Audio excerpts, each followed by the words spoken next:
Assalamualaikum warahmatullahi wabarakatuh. Sebelumnya perkenalkan nama saya Rangga Wardana dengan NIM 038. Di sini saya akan menjelaskan cara menganalisis sebuah data regresi menggunakan sebuah aplikasi SPSS.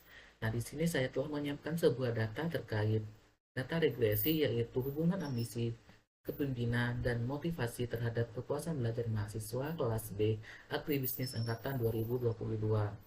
Nah, untuk mengetahui eh, variabel-variabel ini apakah saling berhubungan satu sama lain, yaitu dengan cara setelah disiapkan datanya kita pindah ke SPSS.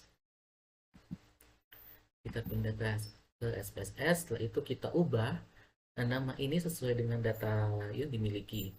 Caranya klik variable view, klik klik yang mau diubah namanya, setelah itu ketik kepuasan underscore belajar. Nah, setelah diubah namanya, kita langsung ke Analyze, selanjutnya ke Regression, dan kita klik Linear. Nah, untuk eh, untuk variabel dependent kita pindah ke kolom ini. Nah, untuk variabel independent kita pindah ke kolom ini. Setelah selesai, kita klik OK.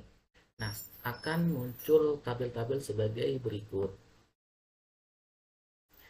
Nah, tabel tabel ini, tabel variable enter atau remove itu menjelaskan variabel-variabel yang akan mau kita analisis seperti motivasi, ambisi, dan kemungkinan. Nah, ini sudah benar. Selanjutnya untuk model summary ini kita mengetahui R square-nya atau R kuadratnya. Setelah itu untuk tabel ANOVA ini kita eh, agar kita mengetahui eh, secara simultan atau hubungan variabel independen itu dilakukan secara bersama-sama. Nah, untuk koefisien ini kebalikannya, yaitu mengetahui variabel independen itu mempunyai hubungan atau tidak secara satu persatu.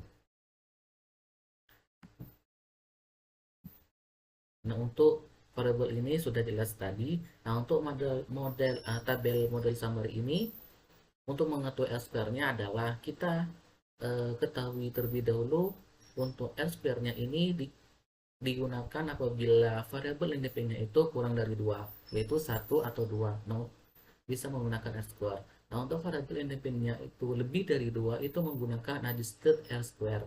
Nah, data yang saya siapkan sebelumnya itu memiliki tiga variabel independen, yaitu motivasi, ambisi, dan kemungkinan, sehingga kita menggunakan adjusted R square ini. Nah, untuk nilai adjusted R square ini yaitu 0,625. Jadi kalikan nilai ini dengan nilai 100% sehingga akan menampilkan 62,5%. 62,5%. Jadi dari 62,5% itu eh, nilai sebesar itu adalah kejelasan atau kemampuan variabel independen untuk menjelaskan pengaruh terhadap variabel independen.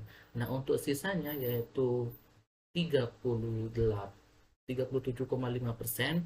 Nah, itu nilai 37,5% itu dijelaskan oleh variabel lainnya. Nah, untuk nilai 62,5% ini sudah dikatakan layak karena sudah melebihi nilai 50%. Jadi untuk data ini sudah layak untuk dianalisis. Selanjutnya kita untuk mengetahui hubungan variabel independen secara bersama-sama, yaitu menggunakan tabel ANOVA ini. Nah, caranya untuk syarat atau untuk keputusan menggunakan tabel ANOVA ini ada dua, yaitu kita membandingkan nilai F ini dengan nilai T tabel dan nilai SIG, perbandingan nilai SIG dengan nilai 0,005. Nah, nah, untuk keputusan pertama yaitu perbandingan F dengan T tabel ini, untuk nilai F-nya kan 11,55 ya 11,55. Nah, untuk T tabelnya itu kita bisa menggunakan rumusnya di Excel. Di Excel yaitu dengan cara sama dengan klik sama dengan FINV dalam kurung DF, SIG, dan A. Nah, DF-nya ini kita ketahui pada DF-nya ini kita ketahui pada ini nilai nilai regression DF. Nah, untuk SIG-nya yaitu 0,05, dan untuk A-nya itu kita residual di bagian DF yaitu 16. Jadi apabila sudah dimasukkan ke dalam rumus tersebut, jadi kita ketahui nilai tabelnya sebesar 8,69226. Nah, untuk nilai T tabelnya adalah 8,6. Nah, untuk nilai F-nya 11,55. Jadi 11,55 itu lebih besar dibandingkan nilai T tabelnya. Nah, untuk apabila F-nya itu lebih besar, jadi artinya H1-nya itu diterima. Untuk SIG-nya, itu bernilai 0,00. Apabila kurang dari 0 apabila kurang dari 0,05, yaitu H1-nya diterima. Sama-sama satu diterima, maka kesimpulannya adalah terdapat hubungan antara variabel independen yaitu ambisi, kepemimpinan, dan motivasi terhadap kepuasan belajar mahasiswa bisnis kelas B angkatan 2022. Nah, untuk selanjutnya terkait tabel koefisien. Nah, tabel koefisien ini merupakan tabel untuk mengetahui atau menganalisis variabel independen secara satu persatu. Nah, untuk tabel ini terdapat dua keputusan. Yang pertama itu nilai T-nya, apakah nilai T ini lebih besar dibandingkan nilai T tabel, apakah tidak, dan nilai SIG, apakah nilai SIG ini kurang dari 0,05 atau tidak.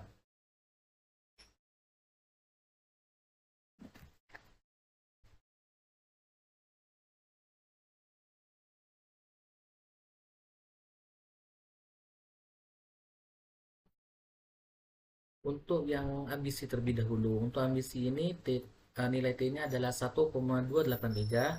Nah, untuk T tabelnya sendiri yaitu 2,011. Maka lebih kecil, T tabelnya itu lebih kecil dibanding nilai T-nya itu lebih kecil dibandingkan T tabel, maka Hanomnya diterima. Untuk nilai SIG-nya itu 0,218. Sehingga 0,218 ini lebih besar dibandingkan 0,05, maka H0-nya diterima. Nah, untuk kepemimpinan ini nilainya adalah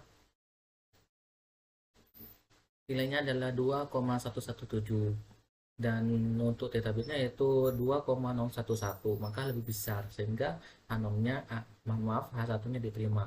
Untuk nilai SIG-nya itu 0,05, dan maka kurang dari 0,05, maka H1-nya diterima. Nah, untuk motivasi ini T tabelnya kurang dari untuk nilai T-nya itu kurang dari T tabel, maka H-nya diterima. Untuk nilai SIG-nya pun lebih besar dibandingkan 0,05, maka H-nya diterima. Maka kesimpulan dari keputusan tersebut yaitu variabel ambisi itu tidak berpengaruh signifikan secara parsial terhadap kepuasan belajar mahasiswa bisnis kelas B angkatan 2022. Nah, selanjutnya variabel kepemimpinan berpengaruh signifikan secara parsial terhadap kepuasan belajar mahasiswa bisnis kelas B angkatan 2022. Dan variabel ketiga yaitu motivasi tidak berpengaruh signifikan secara parsial terhadap kepuasan belajar mahasiswa agribisnis kelas. Assalamualaikum warahmatullahi wabarakatuh. Perkenalkan, nama saya Rangga Wayu Wardana dengan NIM 038. Di sini saya akan menjelaskan terkait penggunaan UJT berpasangan. Nah, di sini saya telah menyiapkan sebuah data, yaitu perbandingan sebelum pemberian pupuk NPK dan setelah pupuk NPK di Kecamatan Z. Nah, setelah disiapkan cara untuk menganalisis perbandingan ini, setelah disiapkan datanya, data ini dipindahkan ke SPSS, Nah, setelah itu namanya itu dirubah, caranya pada view dirubah, ini dirubah ke sebelum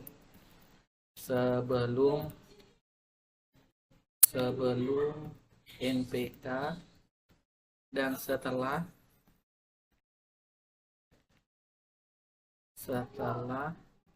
NPK.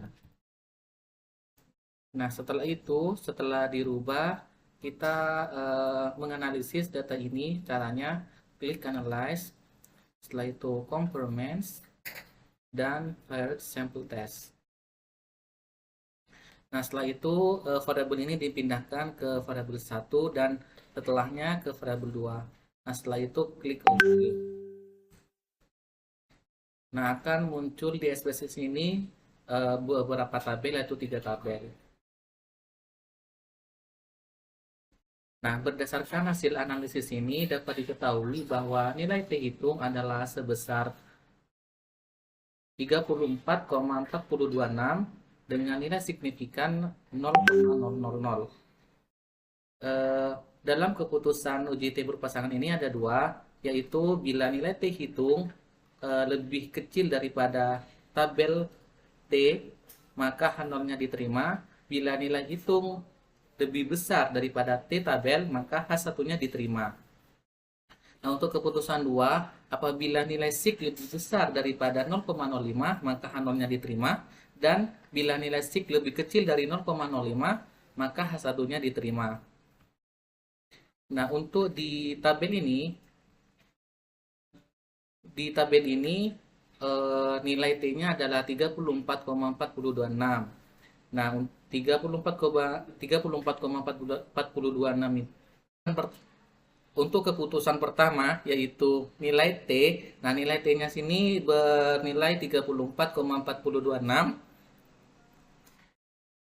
dan 34,426 ini lebih besar daripada nilai T tabelnya, yaitu 2,262, sehingga H1-nya diterima.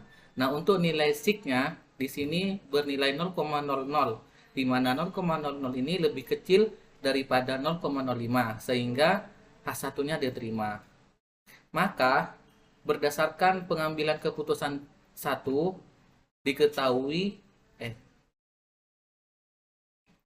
maka setelah dua keputusan itu diketahui, yaitu keputusan 1 diterima dan keputusan 2 diterima, maka kesimpulannya terdapat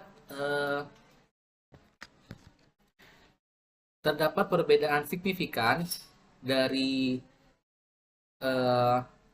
pemberian sebelum pupuk NPK dan sesudah pemberian pupuk NPK,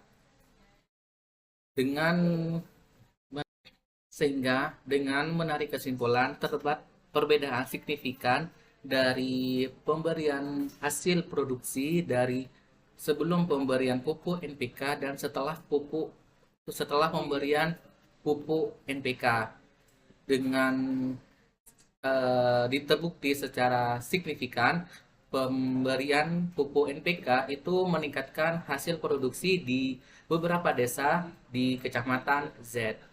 Sekian dari saya. Wassalamualaikum warahmatullahi wabarakatuh. Cuak.